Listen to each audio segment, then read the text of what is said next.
Hello guys, welcome back my video. And इस video में हम लोग बात करने वाले हैं एनसीईआरटी के फिज़िक्स क्लास 12 की बुक के बारे में। बुक क्या है? बुक जो है मतलब ये कब पढ़ा जाता है, किस क्लास को कंप्लीट करने के बाद ये बुक जो है आपको टीचर्स जो हैं बोलते हैं पढ़ने के लिए।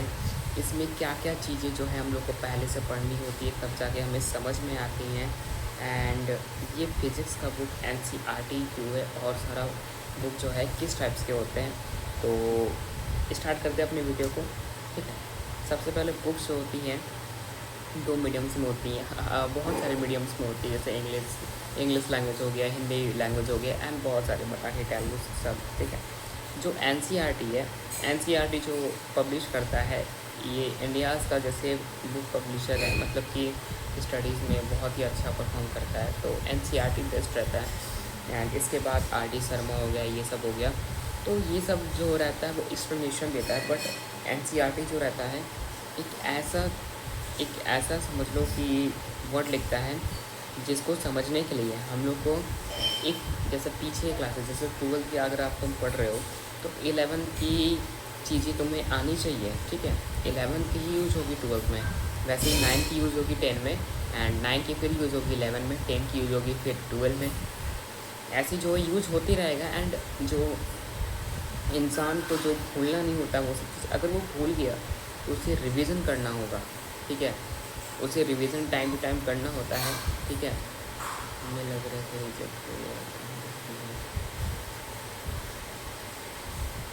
ठीक है, तो इसलिए इम्पोर्टेंट है एनसीईआरटी का, काफ़ी बेस्ट बुक होता है पढ़ने के लिए, स्टूडेंट्स के लिए। एंड एनसीईआरटी मतलब क्लास 12 में क्या क्या चीज़ें देता है, जैसे हमारी कई सारे सब्जेक्ट्स होती हैं, फिज़िक्स, केमिस्ट्री, मतलब physics, chemistry, biology. Okay, and इसके बाद ये तो हो गया साइंस में 3 पार्ट्स हो गए। ठीक है, बहुत सारे होते हैं, जूलॉजी वगैरह भी होते हैं, बट ये 3 मैंने आपको बताया जो मैं लिया हुआ हूँ। ठीक, एंड इसके बाद जो है मैथमेटिक, एक तो होता है अप्लाइड मैथ, ठीक है, और एक होता है मैथ। ठीक है, सिम अप्लाइड मैथ जो होता है वो काफ़ी सिंपल मैथ होता है, एंड मैथ जो होता है वो काफ़ी ज़्यादा स्टैंडर्ड मतलब हाइट रहता है। ठीक है, अब जिसको मैथ नहीं आ पाता है वो अप्लाइड मैथ लेकर आगे चलता है। ठीक है, उसके बाद बात आता है हमारे हिंदी का। हिंदी हम लोग को पढ़ना रहता है। ठीक है, हिंदी का पूरा चैप्टर्स वगैरह हो गया। फिर उसके बाद हिंदी का हमें ग्रामर पढ़ना होता है। ठीक है, grammar in the sense of Hindi grammar book, जिससे हमें हम लोग को बोलने के लिए मतलब कि वो चीज़ें गलत होती है उसको सॉल्व करने के लिए ग्रामर का यूज़ करते हैं हम लोग। ठीक है, इसके बाद हो गया हमारा इंग्लिश मोस्ट इम्पॉर्टेंट सब्जेक्ट माना जाता है, क्योंकि ये लैंग्वेज है, ऊपर से हम लोग को ये अपने लाइफ टाइम में बोलना भी होता है, ताकि हम लोग को इंटरव्यू वगैरह मिले। ये सब अच्छे से अगर हम लोग बात करें तो।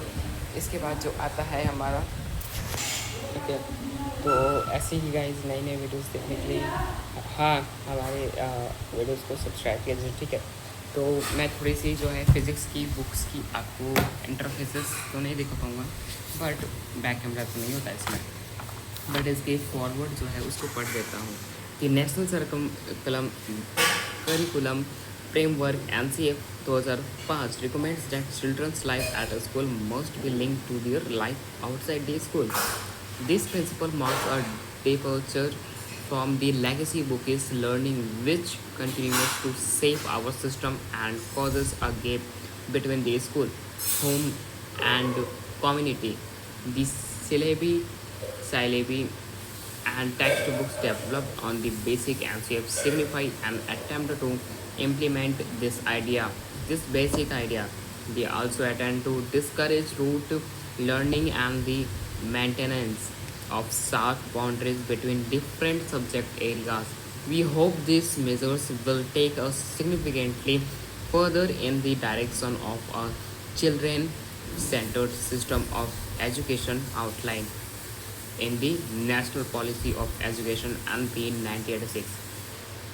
For more videos, you subscribe my channel for support my channel and learn from this channel. So this video is and coming for coming soon होंगी।